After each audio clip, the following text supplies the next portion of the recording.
Namaskara. Welcome to Gunda AI Lab. where we explore powerful AI tools and future technology. ಎಲ್ಲಿರಿಗೂ ನಮಸ್ಕಾರ. ಇವತ್ತಿನ ಈ ಸಂಚಿಕೆಯಲ್ಲಿ ನಾವು ಎಐ ಆಟೋಮೇಷನ್ ಅನ್ನೋ ಒಂದು ಸೂಪರ್ ಪವರ್ಫುಲ್ ಕಾನ್ಸೆಪ್ಟ್ ಬಗ್ಗೆ ಮಾತಾಡೋಣ. ಅಬ್ಬಾ, ಈ ಪದ ಇತ್ತೀಚೆಗೆ ಎಲ್ಲೆಲ್ಲೂ ಕೇಳ್ಬರ್ತಿದೆ ಅಲ್ವಾ? ಇದು ನಮ್ಮ ಕೆಲಸ ಮಾಡುವ ರೀತಿಯನ್ನೇ ಪೂರ್ತಿಯಾಗಿ ಬದಲಾಯಿಸುವ ಶಕ್ತಿ ಹೊಂದಿದೆ. ಇದಕ್ಕೆ ಯಾವುದೇ ಟೆಕ್ನಿಕಲ್ ನಾಲೆಜ್ ಬೇಕಾಗಿಲ್ಲ, ಚಿಂತೆ ಬೇಡ. ನಿಮ್ಮ ದಿನನಿತ್ಯದ ಕೆಲಸವನ್ನ ಇದು ಹೇಗೆ ಏಕ್ದಮ್ ಸುಲಭವಾಗಿ ಸ್ಮಾರ್ಟ್ ಆಗಿ ಮಾಡುತ್ತೆ ಅಂತ ಸ್ಟೆಪ್ ಬೈ ಸ್ಟೆಪ್ ನೋಡೋಣ. ಬನ್ನಿ ಶುರು ಮಾಡೋಣ. ಓಕೆ, ಒಂದೇ ಒಂದು ಕ್ಷಣ. ನಾನು ಹೇಳೋ ಈ ಸನ್ನಿವೇಶವನ್ನ ಸ್ವಲ್ಪ ಊಹೆ ಮಾಡ್ಕೊಳ್ಳಿ. ನೀವು ನಿಮ್ಮ ಲ್ಯಾಪ್ಟಾಪ್ ಮುಂದೆ ಇಲ್ಲ, ಫ್ಯಾಮಿಲಿ ಜೊತೆ ಎಲ್ಲೋ ಟ್ರಿಪ್ ಹೋಗಿದ್ದೀರಾ ಅಥವಾ ಮನೆಯಲ್ಲಿ ಆರಾಮಾಗಿ ಕೂತಿದ್ದೀರಾ. ನಿಮ್ಮ ಫೋನ್ ಸೈಲೆಂಟ್ ಆಗಿದೆ, ಯಾವುದೇ ನೋಟಿಫಿಕೇಶನ್ ಟೆನ್ಷನ್ ಇಲ್ಲ, ಏನೂ ಇಲ್ಲ. ಆದ್ರೆ ನಿಮ್ಮ ಕೆಲ್ಸ ಮಾತ್ರ ಬ್ಯಾಕ್ಗ್ರೌಂಡ್ನಲ್ಲಿ ತಾನಾಗಿ ನಡೀತಾನೇ ಇದೆ. ಹೇಗೆ ಅಂತ ಕೇಳ್ತಿದ್ದೀರಾ? ನೋಡಿ, ಹೊಸ ಕಸ್ಟಮರ್ಗಳು ಮೆಸೇಜ್ ಮಾಡಿದ ತಕ್ಷಣ ಅವರಿಗೆ ಆಟೋಮ್ಯಾಟಿಕ್ ಆಗಿ ರಿಪ್ಲೈ ಹೋಗ್ತಿದೆ. ನಿಮ್ಮ ಯೂಟ್ಯೂಬ್ ಅಥವಾ ಇನ್ಸ್ಟಾಗ್ರಾಮ್ ಪೋಸ್ಟ್ಗಳು ಕರೆಕ್ಟ್ ಟೈಮ್ಗೆ ತಾವಾಗಿಯೇ ಪಬ್ಲಿಷ್ ಆಗ್ತಿವೆ. ಅಷ್ಟೇ ಅಲ್ಲ, ನಿಮ್ಮ ದಿನದ ಎಲ್ಲಾ ಟಾಸ್ಕ್ಗಳು ಮತ್ತು ಲೆಕ್ಕಾಚಾರಗಳು ಒಂದು ಶೀಟಲ್ಲಿ ನೀಟಾಗಿ ಆರ್ಗನೈಸ್ ಆಗ್ತಾ ಇವೆ. ಇದು ಯಾವುದೋ ಮ್ಯಾಜಿಕ್ ಅಂತ ಅನ್ಕೋಬೇಡಿ, ಇದು ಪಕ್ಕಾ ಟೆಕ್ನಾಲಜಿಯ ಒಂದು ಅದ್ಭುತ. ಇದನ್ನೇ ನಾವು ಎಐ ಆಟೋಮೇಷನ್ ಅಂತ ಕರೆಯೋದು. ಇವತ್ತಿನ ನಮ್ಮ ಈ ಚರ್ಚೆಯಲ್ಲಿ ಮೊದಲು ಎಐ ಆಟೋಮೇಷನ್ ಅಂದ್ರೆ ಏನು, ಅದು ಯಾಕೆ ಇಷ್ಟೊಂದು ಮುಖ್ಯ, ಆಮೇಲೆ ಕೆಲವು ರಿಯಲ್ ಲೈಫ್ ಉದಾಹರಣೆಗಳನ್ನು ನೋಡಿ ನೀವಿದನ್ನ ಹೇಗೆ ಶುರು ಮಾಡ್ಬೋದು ಅಂತ ತಿಳಿದುಕೊಂಡು ಕೊನೆಗೆ ಒಂದು ಪ್ರಾಕ್ಟಿಕಲ್ ರಿಯಾಲಿಟಿ ಚೆಕ್ ಜೊತೆ ಮುಗಿಸೋಣ. ಸರಿ, ಹಾಗಿದ್ರೆ ಬನ್ನಿ ನಮ್ಮ ಮೊದಲನೇ ವಿಭಾಗಕ್ಕೆ ಹೋಗೋಣ. ಏನಿದು ಎಐ ಆಟೋಮೇಷನ್? ಈ ದೊಡ್ಡ ಪದಗಳನ್ನು ಕೇಳಿ ಕನ್ಫ್ಯೂಸ್ ಆಗಬೇಡಿ. ಬನ್ನಿ ಇದನ್ನ ಸಿಂಪಲ್ ಆಗಿ ಬ್ರೇಕ್ ಮಾಡಿ ನೋಡೋಣ. ಎಐ ಆಟೋಮೇಷನ್ ಅರ್ಥ ಮಾಡ್ಕೊಳ್ಳೋ ಮೊದಲು ಬರೀ ಆಟೋಮೇಷನ್ ಅಂದ್ರೆ ಏನು ಅಂತ ನೋಡೋಣ. ತುಂಬಾನೇ ಸಿಂಪಲ್. ನಾವು ಪದೇ ಪದೇ ನಮ್ಮ ಕೈಯಿಂದ ಮಾಡೋ ಒಂದೇ ಥರದ ಕೆಲಸವನ್ನ ಒಂದು ಸಾಫ್ಟ್ವೇರ್ ಬಳಸಿ ಆಟೋಮ್ಯಾಟಿಕ್ ಆಗಿ ನಡೆಯೋ ಹಾಗೆ ಮಾಡೋದೇ ಆಟೋಮೇಷನ್. ಉದಾಹರಣೆಗೆ, ಯಾರಾದ್ರೂ ಇಮೇಲ್ ಮಾಡಿದಾಗ ಅವ್ರಿಗೆ thank you for reaching out ಅಂತ ನೀವೇ ಟೈಪ್ ಮಾಡಿ ಕಳಿಸಿದ್ರೆ ಅದು ಮ್ಯಾನ್ಯುಯಲ್ ಕೆಲಸ. ಅದೇ ಒಂದು ಸಾಫ್ಟ್ವೇರ್ ಇಮೇಲ್ ಬಂದ ತಕ್ಷಣನೇ ತಾನೇ ಒಂದು ವೆಲ್ಕಮ್ ಮೆಸೇಜ್ ಕಳಿಸಿದ್ರೆ ಅದೇ ಆಟೋಮೇಷನ್. ಸಿಂಪಲ್ ಅಲ್ವಾ? ಹಾಗಾದ್ರೆ ಬೇಸಿಕ್ ಆಟೋಮೇಷನ್ಗೂ ಎಐ ಆಟೋಮೇಷನ್ಗೂ ಏನ್ ವ್ಯತ್ಯಾಸ? ನೋಡಿ, ಬೇಸಿಕ್ ಆಟೋಮೇಷನ್ಗೆ ತನ್ನದೇ ಆದ ತಲೆ ಇರಲ್ಲ. ಅದು ನಾವು ಸೆಟ್ ಮಾಡಿದ ರೂಲ್ಸ್ ಅನ್ನ ಕುರುಡಾಗಿ ಫಾಲೋ ಮಾಡುತ್ತೆ ಅಷ್ಟೇ. ಹೀಗಾದ್ರೆ ಹಾಗೆ ಮಾಡು ಅನ್ನೋ ನಿಯಮ. ಆದ್ರೆ ಅದಕ್ಕೆ ನಾವು ಎಐ ಅಂದ್ರೆ ಆರ್ಟಿಫಿಷಿಯಲ್ ಇಂಟೆಲಿಜೆನ್ಸ್ ಅನ್ನ ಸೇರಿಸಿದಾಗ ಆ ಸಿಸ್ಟಮ್ಗೆ ಯೋಚನೆ ಮಾಡೋ ಶಕ್ತಿ ಅಂದ್ರೆ ನಿರ್ಧಾರ ತೆಗೆದುಕೊಳ್ಳುವ ಪವರ್ ಬರುತ್ತೆ. ಅದು ಸಂದರ್ಭವನ್ನ ಅರ್ಥ ಮಾಡಿಕೊಂಡು ತಾನೇ ಯೋಚಿಸಿ ಕೆಲಸ ಮಾಡುತ್ತೆ.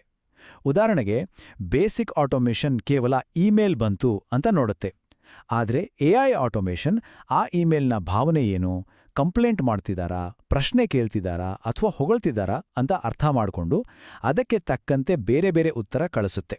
ಇದುವೇ ಆಟೋಮೇಷನ್ಗೆ ಎಐ ಸೇರಿಸೋದ್ರ ಮ್ಯಾಜಿಕ್. ಓಕೆ, ಇದರ ಬೇಸಿಕ್ಸ್ ಈಗ ನಿಮಗೆ ಅರ್ಥ ಆಯ್ತು ಅನ್ಕೋತೀನಿ. ಹಾಗಿದ್ರೆ ಇದನ್ನ ಕಲಿಯೋದು ಅಷ್ಟೊಂದು ಇಂಪಾರ್ಟೆಂಟ್ ಯಾಕೆ? ಇದು ಕೇವಲ ಟೆಕ್ ಜನರಿಗೆ ಮಾತ್ರವಾ? ಖಂಡಿತ ಇಲ್ಲ. ಬನ್ನಿ ಇದರ ಪ್ರಾಮುಖ್ಯತೆ ಏನು ಅಂತ ಈಗ ನೋಡೋಣ. ಇದಕ್ಕೆ 3 ಮುಖ್ಯ ಕಾರಣಗಳಿವೆ. ಮೊದಲನೆಯದು ಸಮಯದ ಉಳಿತಾಯ. ದಿನಕ್ಕೆ 4 ಗಂಟೆ ಮಾಡುವ ಬೋರಿಂಗ್ ರಿಪೀಟ್ ಕೆಲಸವನ್ನ ಆಟೋಮೇಷನ್ನು 4 ಸೆಕೆಂಡ್ನಲ್ಲೇ ಮುಗಿಸ್ಬಿಡುತ್ತೆ. ಆ ಉಳಿದ ಸಮಯದಲ್ಲಿ ನಾವು ನಿಜವಾಗ್ಲೂ ಯೋಚನೆ ಮಾಡಬೇಕಾದ ಕ್ರಿಯೇಟಿವ್ ಆದ ಕೆಲಸಗಳ ಮೇಲೆ ಫೋಕಸ್ ಮಾಡ್ಬೋದು. ಎರಡನೆಯದು ತಪ್ಪುಗಳ ಕಡಿತ. ನಾವು ಮನುಷ್ಯರು, ಸುಸ್ತಾದಾಗ ತಪ್ಪು ಮಾಡೋದು ಸಹಜ. ಆದ್ರೆ ಒಂದು ಪ್ರೋಗ್ರಾಮ್ ಮಾಡಿದ ಸಾಫ್ಟ್ವೇರ್ 100 ಸಲ ಮಾಡಿದ್ರೂ ಒಂದೇ ರೀತಿ ಪರ್ಫೆಕ್ಟ್ ಆಗಿ ಕೆಲಸ ಮಾಡುತ್ತೆ. ಇದರಿಂದ ಕ್ವಾಲಿಟಿ ಜಾಸ್ತಿ ಆಗುತ್ತೆ. ಕೊನೆಯದಾಗಿ ಉತ್ಪಾದಕತೆ ಹೆಚ್ಚಳ. ಈ ಸಣ್ಣಪುಟ್ಟ ಕೆಲಸಗಳನ್ನೆಲ್ಲ ಆಟೋಮೇಷನ್ ನೋಡ್ಕೊಂಡಾಗ ನಮ್ಮ ಗಮನವನ್ನ ದೊಡ್ಡ ಚಿತ್ರದ ಮೇಲೆ, ಅಂದ್ರೆ ನಮ್ಮ ಬಿಸ್ನೆಸ್ ಅಥವಾ ಕೆರಿಯರ್ ಬೆಳೆಸುವ ಸ್ಟ್ರಾಟಜಿಗಳ ಮೇಲೆ ಇಡಬಹುದು. ಸರಿ, ಥಿಯರಿ ಎಲ್ಲ ಕೇಳೋಕ್ ಚೆನ್ನಾಗಿದೆ. ಆದ್ರೆ ಇದು ರಿಯಲ್ ಲೈಫ್ನಲ್ಲಿ ಹೇಗೆ ಕೆಲಸ ಮಾಡದೆ? ಬನ್ನಿ ಈಗ ಕೆಲವು ಪ್ರಾಕ್ಟಿಕಲ್ ನಮ್ಮ ಸುತ್ತಮುತ್ತಲಿನ ಉದಾಹರಣೆಗಳ ಮೂಲಕ ಇದನ್ನ ಇನ್ನೂ ಚೆನ್ನಾಗಿ ಅರ್ಥ ಮಾಡ್ಕೊಳ್ಳೋಣ. ನಮ್ಮ ಮೊದಲ ಉದಾಹರಣೆ ಕಂಟೆಂಟ್ ಕ್ರಿಯೇಟರ್ಸ್ಗಾಗಿ. ಅಂದ್ರೆ ಯೂಟ್ಯೂಬರ್ಗಳು, ಇನ್ಸ್ಟಾಗ್ರಾಮ್ ಇನ್ಫ್ಲೂಯೆನ್ಸರ್ಗಳು, ಬ್ಲಾಗರ್ಗಳು, ಇವರ ಜೀವನದಲ್ಲಿ ಆಟೋಮೇಷನ್ ಹೇಗೆ ಒಂದು ಗೇಮ್ ಚೇಂಜರ್ ಆಗ್ಬಹುದು ಅಂತ ನೋಡೋಣ ಬನ್ನಿ. ಒಬ್ಬ ಯೂಟ್ಯೂಬರ್ ಅಂತ ಊಹಿಸ್ಕೊಳ್ಳಿ. ವಿಡಿಯೋ ಮಾಡೋಕ್ಕೆ ಮೊದಲು ಟ್ರೆಂಡಿಂಗ್ ಟಾಪಿಕ್ಸ್ ಹುಡುಗಬೇಕು, ಸ್ಕ್ರಿಪ್ಟ್ ಬರೀಬೇಕು, ಸೋಷಿಯಲ್ ಮೀಡಿಯಾಗೆ ಕ್ಯಾಪ್ಷನ್ ರೆಡಿ ಮಾಡಬೇಕು. ಅಬ್ಬಾ, ಇದಕ್ಕೆಲ್ಲ ದಿನಗಟ್ಲೆ ಸಮಯ ಬೇಕು. ಆದರೆ ಒಂದು ಆಟೋಮೇಷನ್ ಸೆಟಪ್ ಮೂಲಕ ಎಐ ತಾನೇ ಪ್ರತಿವಾರ ಅವರ ಫೀಲ್ಡ್ನಲ್ಲಿ ಟ್ರೆಂಡಿಂಗ್ ಆಗಿರೋ ಟಾಪಿಕ್ಗಳನ್ನು ಹುಡುಕಿ ಅದಕ್ಕೊಂದು ಸ್ಕ್ರಿಪ್ಟ್ ಔಟ್ಲೈನ್ ರೆಡಿ ಮಾಡಿ ವಿಡಿಯೋ ಅಪ್ಲೋಡ್ ಆದ ತಕ್ಷಣ ಅದೇ ವಿಡಿಯೋದಿಂದ ಇನ್ಸ್ಟಾಗ್ರಾಮ್ ಫೇಸ್ಬುಕ್ಗೆ ಬೇಕಾದ 10 ಬೇರೆ ಬೇರೆ ಕ್ಯಾಪ್ಷನ್ಗಳನ್ನು ಜನರೇಟ್ ಮಾಡಿ ಸರಿಯಾದ ಸಮಯಕ್ಕೆ ಶೆಡ್ಯೂಲ್ ಕೂಡ ಮಾಡಿಬಿಡುತ್ತೆ.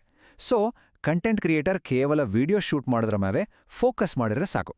ಈಗ ನನ್ನ ಫೇವ್ರೆಟ್ ಉದಾಹರಣೆಗೆ ಬರೋಣ. ಸಣ್ಣ ವ್ಯಾಪಾರಿಗಳು. ದಾವಣಗೆರೆಯಲ್ಲಿ ಒಬ್ಬ ವೆಡ್ಡಿಂಗ್ ಫೋಟೋಗ್ರಾಫರ್ ಇರ್ಬೋದು ಅಥವಾ ಆನ್ಲೈನ್ನಲ್ಲಿ ಸೀರೆ ಮಾರುವವರೇ ಇರ್ಬೋದು. ಅವರಿಗೆ ಇದು ಹೇಗೆ ಹೆಲ್ಪ್ ಮಾಡುತ್ತೆ ಅಂತ ನೋಡೋಣ. ಈ ಪ್ರಶ್ನೆ ನೋಡಿ.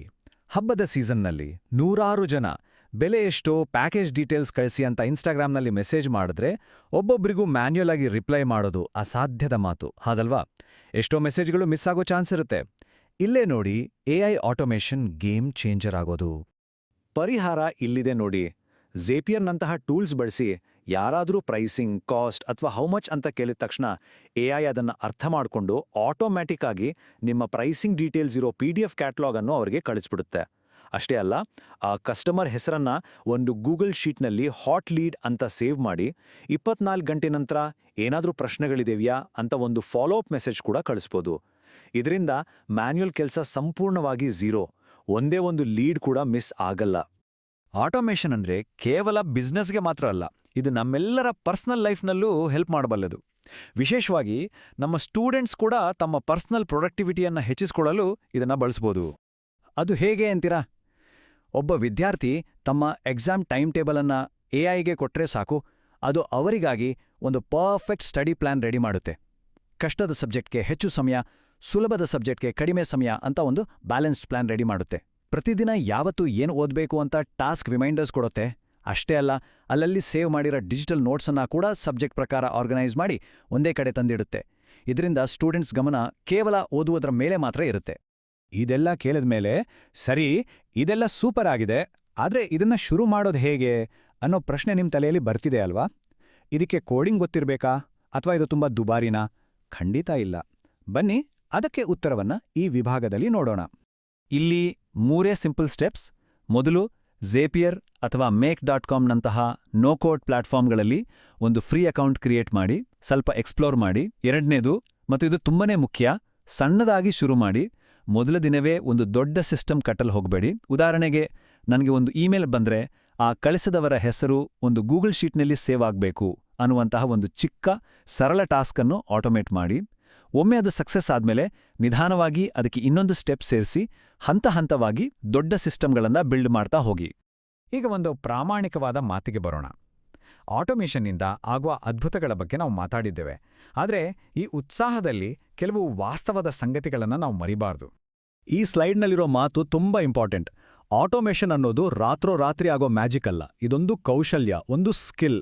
ಇದೆಲ್ಲ ಕಲಿಯೋಕೆ ಸಮಯ, ಪ್ರಾಕ್ಟೀಸ್ ಮತ್ತು ಹೊಸ ಟೂಲ್ಸ್ ಜೊತೆ ಎಕ್ಸ್ಪೆರಿಮೆಂಟ್ ಮಾಡೋ ಮನಸ್ಸು ಬೇಕು. ಮೊದಲನೇ ಸಲನೇ ಎಲ್ಲವೂ ಪರ್ಫೆಕ್ಟಾಗಿ ಕೆಲಸ ಮಾಡದೇ ಇರ್ಬೋದು, ಕೆಲವೊಮ್ಮೆ ತಪ್ಪುಗಳಾಗ್ಬೋದು. ಅದನ್ನು ಸರಿಪಡಿಸಿ ಮತ್ತೆ ಪ್ರಯತ್ನಿಸಬೇಕು. ಇದೊಂದು ಲರ್ನಿಂಗ್ ಪ್ರೋಸೆಸ್. ಆದರೆ ಒಮ್ಮೆ ಇದರಲ್ಲಿ ಮಾಸ್ಟರಿ ಸಿಕ್ಕರೆ ನಿಮ್ಮ ಡಿಜಿಟಲ್ ಲೈಫೇ ಚೇಂಜ್ ಆಗುತ್ತೆ.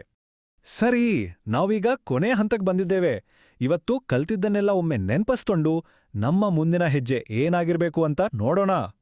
ಇವತ್ತು ನಾವು ಬೇಸಿಕ್ ಆಟೋಮೇಷನ್ ಅಂದ್ರೆ ಏನು, ಅದಕ್ಕೆ ಎಐ ಸೇರಿದಾಗ ಅದರ ಶಕ್ತಿ ಹೇಗೆ ಹೆಚ್ಚಾಗುತ್ತೆ ಅಂತ ತಿಳ್ಕೊಂಡ್ವಿ. ಕಂಟೆಂಟ್ ಕ್ರಿಯೇಟರ್ಸ್, ಸಣ್ಣ ಬಿಸ್ನೆಸ್ ಮತ್ತು ವಿದ್ಯಾರ್ಥಿಗಳಿಗೆ ಇದು ಹೇಗೆ ನಿಜ ಜೀವನದಲ್ಲಿ ಸಹಾಯ ಮಾಡುತ್ತೆ ಅನ್ನೋ ಉದಾಹರಣೆಗಳನ್ನು ನೋಡಿದ್ವಿ ಮತ್ತು ಆರಂಭಿಸಲು ಬೇಕಾದ ಸರಳ ಹಂತಗಳನ್ನು ಸಹ ಚರ್ಚೆ ಮಾಡಿದ್ವಿ. ನೆನಪಿಡಿ, ಎಐ ಆಟೋಮೇಷನ್ ಅನ್ನೋದು ಭವಿಷ್ಯದ ಟೆಕ್ನಾಲಜಿ. ಯಾರು ಇದನ್ನು ಬೇಗ ಕಲಿಯುತ್ತಾರೋ ಅವರು ತಮ್ಮ ಕ್ಷೇತ್ರದಲ್ಲಿ ಖಂಡಿತವಾಗಿಯೂ ಮುಂದೆ ಇರ್ತಾರೆ.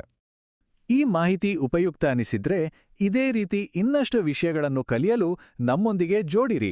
ನಮ್ಮ ಮುಂದಿನ ಸಂಚಿಕೆ ಇನ್ನೂ ಹೆಚ್ಚು ಎಕ್ಸೈಟಿಂಗ್ ಆಗಿರಲಿದೆ. ನಾವು ಎಐ ಸೈಡ್ ಹಸಲ್ ಐಡಿಯಾಸ್ ಬಗ್ಗೆ ಮಾತಾಡಲಿದ್ದೇವೆ.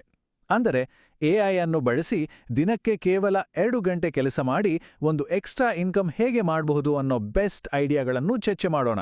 ಅಲ್ಲಿಯವರೆಗೂ ಕಲಿಯುತ್ತಲೇ ಇರಿ, ಪ್ರಯೋಗ ಮಾಡುತ್ತಲೇ ಇರಿ. ಭವಿಷ್ಯಕ್ಕೆ ಸ್ವಾಗತ. ಗುಂಡಾ ಎಐಯೊಂದಿಗೆ ಕಲಿಯಿರಿ. ಇನ್ನಷ್ಟು ಎಐ ಉಪಕರಣಗಳು ಮತ್ತು ಭವಿಷ್ಯದ ತಂತ್ರಜ್ಞಾನಕ್ಕಾಗಿ ಚಂದಾದಾರರಾಗಿ.